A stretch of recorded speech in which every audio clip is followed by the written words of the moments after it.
So, like Tuck said, it is the All-Star break. So we're like a little bit halfway past the season. So I think it's time to start looking at Stanley Cup picks and going through like who we think is going to win the cup. We'll go over the odds for each team real quick. The favorites, in a shocking manner, the Edmonton Oilers plus 700 odds to win the Stanley Cup, which, I mean, obviously they had a terrible start, so that's very wild. Plus 750, the Colorado Avalanche and the Boston Bruins. I feel like those are pretty self-explanatory.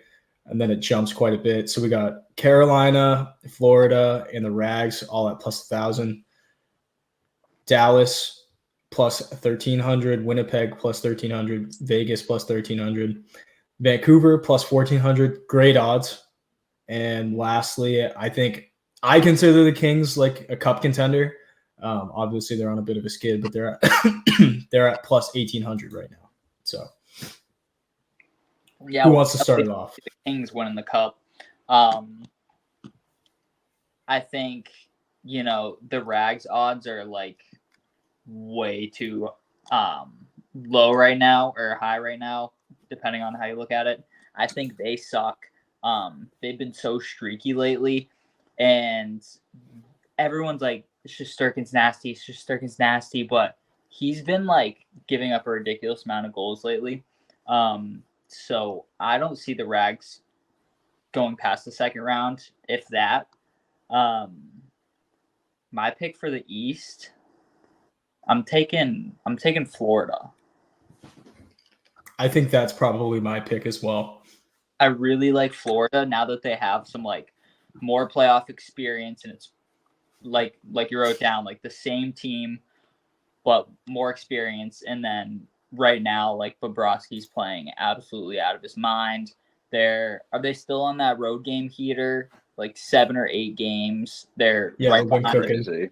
They're right behind the Bruins in the East, top 5, maybe top 3 in the NHL right now for points. I'm not entirely sure, but I think the Panthers. Yeah, Bubtiski's been playing out of his tits. Obviously, he's kind of been cooking for I don't know what is this, like a 9-month heater now. Once he got into the fucking playoff spot in the first round, took it over. I think it's important too. Like Montour and Ekblad are only getting adjusted right now too. Like obviously they came back from major surgeries. Same thing with Matty Tkachuk. Like you break a fucking sternum, you're gonna have a rough start to the year.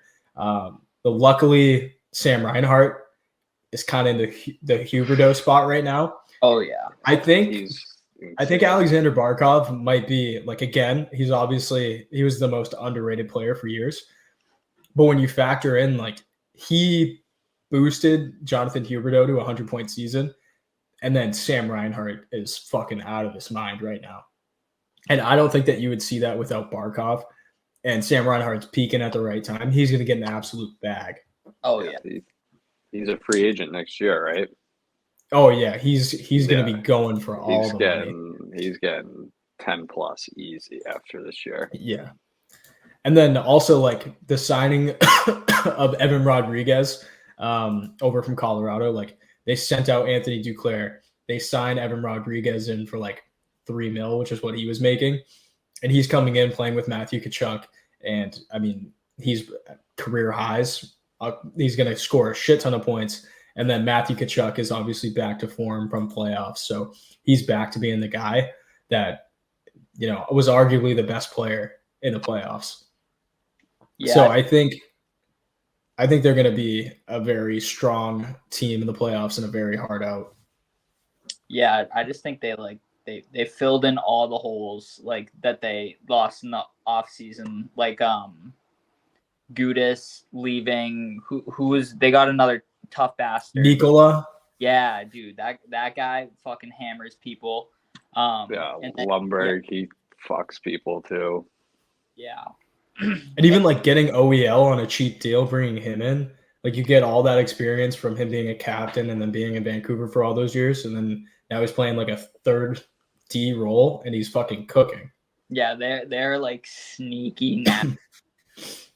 Bobrovsky too, man. I feel like he deserves some credit because he kind of is. The last couple of years, well, last year he got some praise on that run, but I feel like he's kind of just sneaky been a really solid goalie for a long time. So they're definitely a team to watch out for, I think. But I'm I know this is biased, but I'm sticking with my Bruins. I think to come out of the East this year. I mean, I'd like to see him make. I don't know how they're going to do it because they don't have a first this year or next year, I believe, because of the moves they made at the deadline last year. Yeah. But I don't know, man. They're top of the East again. Everyone thought that they were going to be, wild card, borderline playoff team, and they're second in the NHL. What, like a point or two behind Vancouver for first overall. So they're just solid. And my thought on them too is last year, obviously, kind of the people thought what brought them down was their goalies. I think that they should roll the 1-2 goalie in the playoffs. I don't know what you guys. I know a lot of people don't like that, but No, I'm with it. Why wouldn't I think you? that's what works with us. And so what if nobody else? The argument I hear is, oh, no one else does a 1A 1B in the playoffs. I mean, it's like, so what? I think that like the 1A and the 1B in the playoffs is kind of like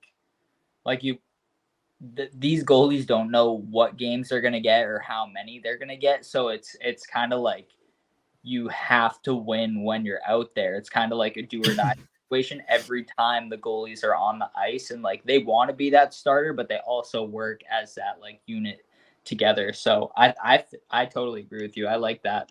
And when you play the same team 7 times and it's after games, maybe 3 or 4, you can start figuring out a goalie. If you're constantly switching it up, I feel like that's gonna throw off a team trying to score goals. I don't know. I feel like they went to Swayman last year in Game 7. I mean, and everyone was calling for it. Like we were saying Game it after 5. Game 5, after Linus turned that puck over. Ugh. I don't know, Ugh. but Bruins, I'm sticking with them. I think that they're going to come out of the East this year. Logan, you have that stat. What, every President's Cup? Yeah. Is that actually a real stat? That's a real time? stat. So the Red crazy. Wings, they set the record for the greatest team of all time. They lost in the first round. Next year, they came in, they won the cup. Lightning obviously gets swept by the Columbus Blue Jackets.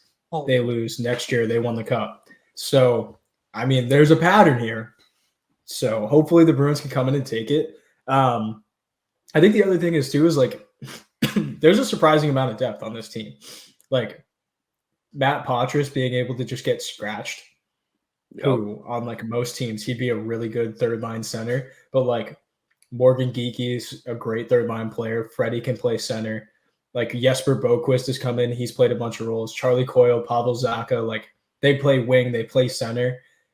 If we can get somebody that'll come in and like, fill the net a little bit in the top 6 role, I feel like we'd be even better in a position to win the cup. Yeah, I feel like they match up very good against the team that they match up least best against, I would say, is the Panthers. But other than that, I mean, I don't really see many teams beating the Bruins in a 7-game series. I think there's always the factor of like the no one believes in us team that everybody kind of like overlooks. Because if anything, like this locker room last year was super tight. They obviously brought in guys that like fit the Bruins mold in the offseason. And I don't think that they've lost like any of that chemistry. And then back to what you said about Swayman and Ullmark, like those two like actively love each other. Like they're not doing it. Like they don't encourage each other just because they're teammates. Like those two like love each other. And I saw an interview, like Swayman says going into each game, they prep the same way as if they're going to start. Because to them, it doesn't matter. Like they could go any night. And if you have 2 of the top 5 goalies in the league on one team, why not switch it up? You throw a team a different look every night. They don't know what the fuck to do.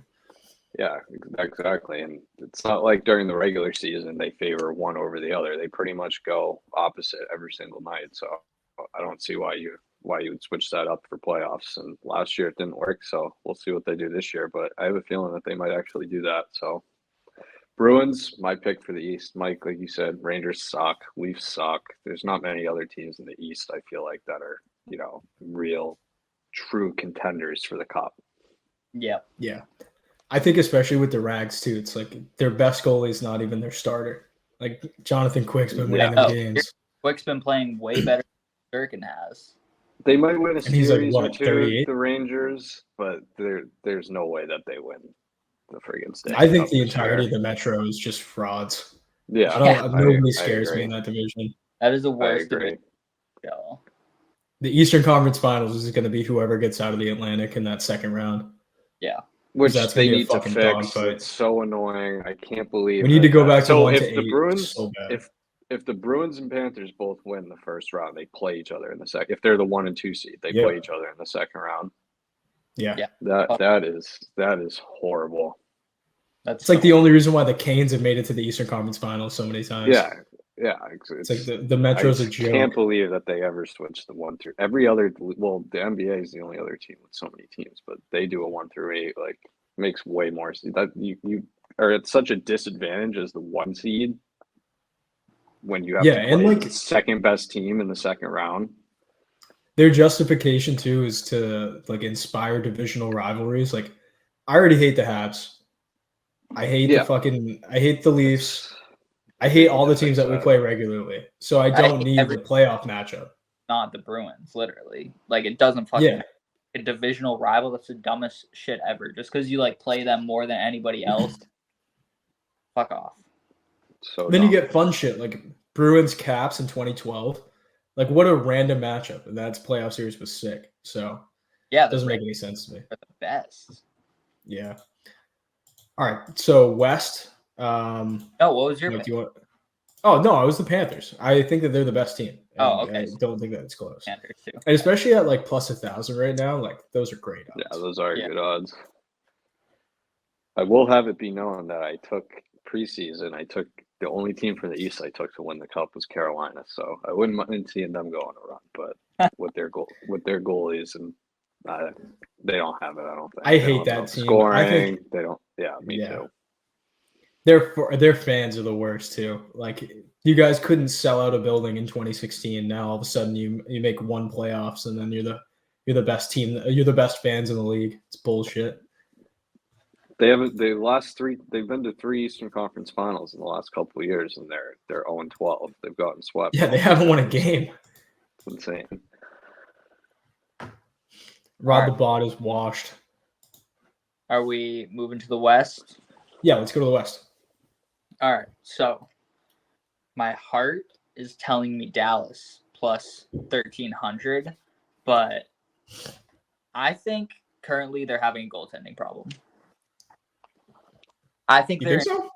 Yeah, I think they're in way too many like tight-ish games. Ottinger averages 3 goals against and has a flat 900 save percentage, which I don't think is very good compared to a lot of other teams. But they do have like a lot, like way too much firepower up front to really go against them. And the only thing I see against Dallas is lacking like experience, maybe. What do you guys think about that? No, Dallas is there. Go ahead, Logan. I would say I think the D is the weakness. Like, Ryan Suter is like on his last legs. Like, he is so old at this point, so washed. Niels Lundqvist is a young player. He's only been in the league for like 2 years. Lindell and Hakanpää, I don't like. That's not the best second D pairing. Obviously, Miro's a fucking he's good, but like, I don't know. I think Lindell's a bit of a bitch. Like, I've seen him in the playoffs before. He just plays a little bit softer than he usually does. Miro's kind of the horse, and then I think the key for Dallas is those 2 guys in the AHL, Logan Stankoven and Maverick Bork. Sick hockey name. They're 1 and 2 in the AHL in points, and they're like well over a point per game, like 40 points in 32 they're both games. On the Stars. They're both on the Stars, and they're just sitting there in the AHL. They haven't brought them up once, so you got to kind of factor that in. Like, if they do get like injuries to the front, or even like the lineup's not looking great, you plug one of those guys into a third line role, you get your first NHL game in the playoffs. Like, the success rate of goals in first NHL playoff games is through the roof. Yeah. So I think that's like the X factor. Yeah. Go ahead, Tuck. I got the Stars, man. At the beginning of the season, I took Carolina and Dallas. Those were I made 2 picks one from each conference, and I got Dallas at pretty good odds back in the summertime. So, but I don't know, man. They're kind of just flat. What are they? They're 1 point out of the first in the Central, right? The Central's really close, but I think they're 1 or 2 points out of the top spot, or they might be in the top spot. I don't know. It's close, but they kind of just fly under the radar. You know, they're a smaller market team. They got Matt Duchene down there. He's been a nice addition for them. I think he's been having a pretty good season, quietly, kind of out of the spotlight. You know. Yeah. They got Sagan's been playing pretty good this year. Ben's been playing pretty good this year, and then obviously they have their big dogs with Henson Robertson. I mean, their top 6 is really good. Logan, like you said, their defense kind of has some question marks. I don't know what their cap situation's like, but I know they have a really deep prospect pool, so I'm sure that they could make a move for a D-man if they want to do that. But the West is going to be tough. There's a lot of good teams in it. I can see a lot of different teams coming out of the West. Yeah. Couple that I would rule out is the Oilers and the Jets. I know everyone's been going crazy over the Oilers because of this playoff run, but I don't know, man. I feel like they just they're like the Rangers. They're just not a Stanley Cup winning team, if that makes sense. 16-game heater too. It feels like blowing your load a little too early. Yeah, definitely. And they went on a 10-game run before that one. So I don't know. I mean, obviously with McDavid and Draisaitl, a lot's possible, but I just don't see the Oilers coming out of the West, and I think Dallas might just cruise through. They've been close the last couple of years, so I think this year could be the year that they finally put it together. If a team like the Avalanche or Oilers gets bounced early and the path's right, we'll see. But Dallas is going to be my pick for the West. I'm curious, how much of because I don't know how much of like Dallas's current like core was on the team that made a run like in 2019, the bubble year, 2020 was bubble year. Yeah, they lost. They played the Lightning in the finals that year. Yeah. So they had like Hintz, Robertson, Tyler Seguin, Jamie Benn, Joe Pavelski, Radek Fox, Miro, Issa Lindell. They had a decent amount of the team, but their studs were pretty young on that team. I'm pretty sure that was like their first or second year. I completely forgot about Pavelski too. He every year quietly just is like a point per game player, which is crazy because he's almost 40. But yeah, him and Jamie Benn on the third line, like that's a playoff line right there. Didn't Jamie have like 90 points last year? I have no idea. I'm gonna look that up. Maybe I dreamt it, but I know he won the scoring title once with like 83 points, which is super pathetic. Back when the NHL was mid. Yeah, I remember that year too. What do you got for the West, Logan? So Winnipeg, I don't trust at all. I think, like, as you said, like you brought that up, I think they're just kind of overachieving right now, especially with like Kyle Connor being out and Scheifele being out as well. The defense is just okay. Like Josh Morrissey just got injured, so that's going to be a huge loss. I don't see how that goes well, especially with how close the West is. And then, like, obviously Hellebuck is an elite goaltender. So they have that going for them, but I don't know. I just don't trust the defense. I think Vegas is tired from all the playoff hockey. They're really injured, right? I mean, obviously, we'll have surgery. Like that's a kick in the dick, but I'm not too sure about the rest of their lineup. And it's just so really hard to repeat. I really want to pick Vancouver. I just don't trust them. Like, they had that one forever. Yeah, that's what like they made the bubble playoffs. They make it to the second round and they haven't done shit since. Like, and they haven't had any adversity all year. Like they've just been fucking teams nonstop.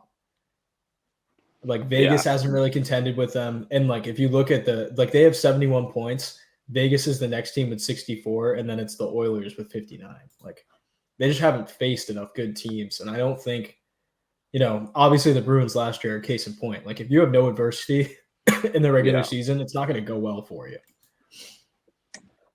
I feel there isn't many teams that go from not making the playoffs to automatically going on a Stanley Cup run. Like Kevin, there's always growing pains. There's that Kevin Bieksa soundbite where there's no rush for them to win the cup this year, and I feel like obviously they're going to try to win the cup, but I don't see it. It kind of is though. Like all the rumors around like Pettersson, like maybe not re-signing there. Like that would be. I still don't believe those, but that would be insane. Yeah, they do have to like do something like significant in the playoffs to like, I don't know. I think around. If he's UFA next offseason and the Bruins have all this money, oh my God, imagine that. That would be awesome. So he's RFA, but I mean, he's RFA. Oh, okay. Yeah, it doesn't mean shit though, because you look at the Kachuk trade, like, fucking ship off like a sign and trade. Yeah, which is a thing now in the NHL, so you can definitely do that. My pick with the best odds, LA Kings. I like them all year. I like them all year. Pierre-Luc Dubois is the biggest loser in the NHL. He is, but I think the more that they drag him through the mud, he's got to wake up eventually. Like Todd McClellan's rubbed his nuts all over his face. Drew Doughty did it last week and just shit all over him. If there's anything that like you need the shame. That guy needs shame. He clearly doesn't give a fuck, and especially playing in a third line role. Like if you're an elite player and you're playing third line, you should be dominating every time you're out there. If you're a 7 mil plus player and you're not like scoring at a crazy rate playing the third line, you're a fucking loser. Yeah. They got like obviously like playoffs hockey is like very defensive. You got Anze Kopitar, arguably probably the best defensive center in the league, especially with Bergeron out now. Yeah. You got Philip Deneau, who's arguably the best defensive center in the league. Pierre-Luc Dubois, who's supposed to be really good defensively, if he gives a fuck. So you got that 1, 2, 3. And then you go to the lineup, like you got fucking Adrian Kempe. You got Kevin Fiala. They need Trevor Moore's been scoring a bunch of goals. They do need a goalie. They need a goalie. They have David Riddick, Cal Peterson, and Cam Talbot, right? Those are the 3 goalies they've been rotating Cal Peterson, they traded to Philly. Oh, did they? I thought they had. They got Phoenix Copley. Copley, that's who it was. Yeah. He's out for the season. But I don't know. They're a good team, and like you said, you need a little adversity. You need to go through a little adversity to once you are in the playoffs. Or the Bruins didn't have any adversity in the regular season last year, and that's why they got first rounded. So I don't know. They're still half the season. I could see it if they can bring in a goalie. You look at the history with them too. Yeah. They were the first cup that they went on. They were barely going into the playoffs, and they were the 8th seed. They lost 2 games that whole playoff run, I think. Yeah, they beat they come in as the 8th seed. They beat the shit out of the Canucks, move on, beat the just crazy run, and then even 2014 they were down 3-0 to the Sharks, reverse swept them. Yeah, it's kind of in their DNA at this point. So, but they got to be thinking that they got to be looking at goalies to grab at the deadline, I would imagine, unless they. You could look like going on a run this year, but there's no way that you're going to win a cup with Riddick or Cam Talbot. I think they're fighting wild card right now. they're on a skid. Yeah, they lost what, like 12 of their last 15 or something stupid. The Blues have 54. The Predators have 54. Kings have 54. Kraken have 52. Like it's really tight in the West for those wild card spots. they have assets to move too. Like they were so bad for so long. They have a bunch of guys that are talented that haven't been given a role. I was and- looking up the best prospect pools in the NHL, and the Kings were in the top 5, and the Stars were in the top 5, and you had referenced both of them being strong prospect wise, so that makes sense now. I mean, you ship it out. Like you can get like I'm sure that like if Fleury wanted to move, they'd let him move. You could have Fleury in LA. That's an upgrade.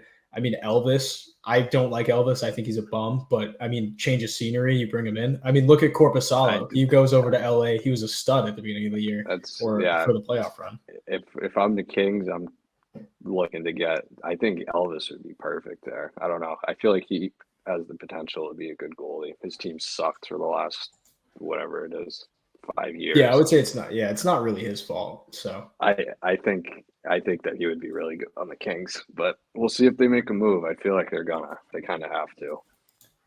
I do want to say we're definitely overlooking the Avs, and they could easily shove this up our ass. Oh yeah, them too. But I'm just, yeah, I honestly completely forgot about the Avs, but we'll see. The Avs, All right, so the Avs are the Avs. yeah, there.